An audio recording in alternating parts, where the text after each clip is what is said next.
Space Central Intelligence Agent.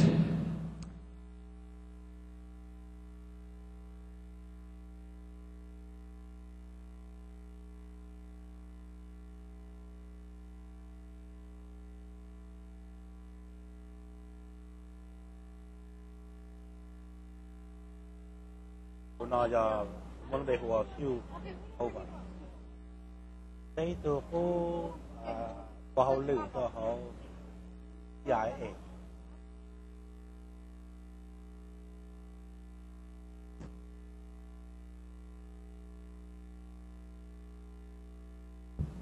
Good morning. I'm very happy to be here with you. I appreciate being invited to participate in this very important day in the life of the Hmong community. It's an occasion we're sad, but we're here to say goodbye to a very dear friend and comrade. At the same time, it's a wonderful occasion because we're here with the entire Hmong community to rejoice with love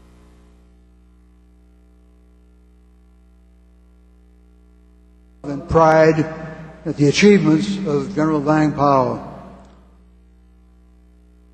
Now, many wonderful things have been said today by people who know him very, very well, all who love him dearly. I'm going to say only a few comments about how I knew him during the war, the last years of the war, and how we experienced life together.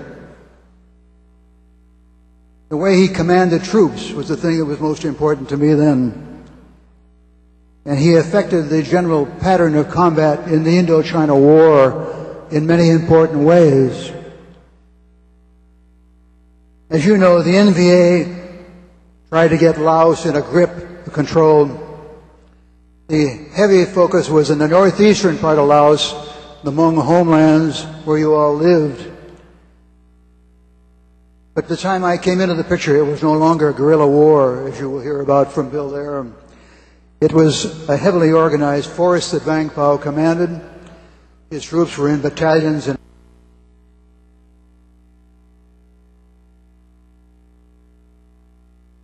regiments, very large. The Vietnamese, North Vietnamese, had even larger forces then. Against his regiments, they had 3 infantry divisions.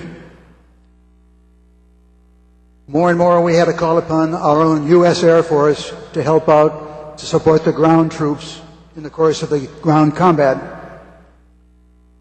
The war waged back and forth across the territory where many of you Hmong lived and tried to raise your crops and your families. You know more about that than I do. You lived and suffered through it for many years, and Vang Pao, I know, shared your sufferings every day of his life. In the summer of 1971, an important development took place in Laos. His army drove all the way across the Plain de Jars from his own area of Long Cheng eastward to the mountains on the far side. It was a remarkable achievement. The enemy suffered badly during that time, and Vang Pao was very proud. We were all proud of him because he accomplished something that nobody believed he could do. But with the Plain de Jars under control, he built up his forces in defensive positions all around the plain, in the mountains to the east. He put his army and his artillery in strong defensive positions, protecting his ground forces. The front became very quiet then for a while. The quiet did not last long. On the 17th of December, 1971, all hell broke loose in Laos. The Vietnamese, North Vietnamese, attacked from the east with everything they had across the entire front. Their long-range artillery gave them a great advantage in protecting their ground forces. Some units began to falter, some broke down. After some days, some actually broke and ran. It was a terrible event. The Air Force was not very helpful. We had very little air support. The Lao Air Force T-28s were shot down. It looked like a very disastrous situation. As we all pulled back from the plain to the east, to the west rather, to the fortified area of Long Cheng, it quieted down a little bit, and the general was able to get his forces into a more defensive position there. And it didn't look good, no matter how we did. It was not safe in Long Cheng either, because the North Vietnamese artillery, long-range artillery, was pouring in from the east. And it was, the Hmong civilians were also pouring in for refuge and protection in the valley. And the situation kept getting worse and worse. By 2 more weeks, we lost control of our forces. And worse still, we couldn't find General Vang Pao. He doesn't sit back with his troops out in combat. He's up with them in front. And he was with them all over the area. I thought it was the end of the world. It seemed like we were finished in northern Laos.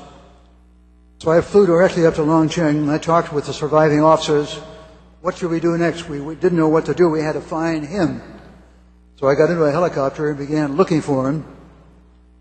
We went flying each place where he'd last been seen or heard from. Well, each one of these mountaintops was in the middle of rain and mist and cold. It was miserable weather. We finally found him on a mountaintop in a tent surrounded by a few of his officers. His face was down, his jaws were so, his eyes were red. He was sick, obviously a sick man. We sat down before the fire.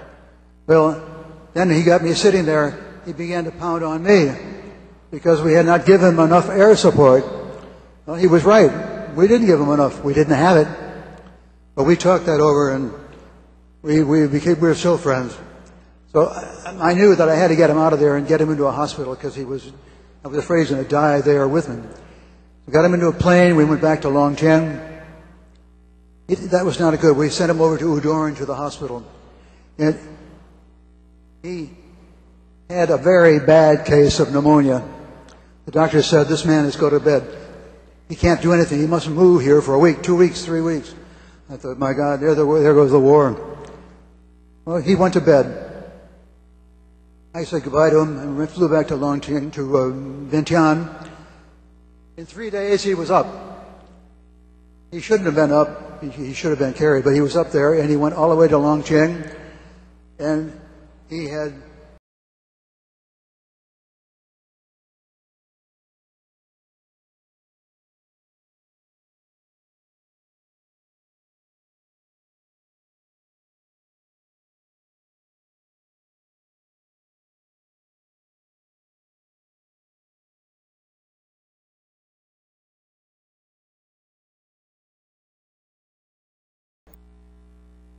how to put this.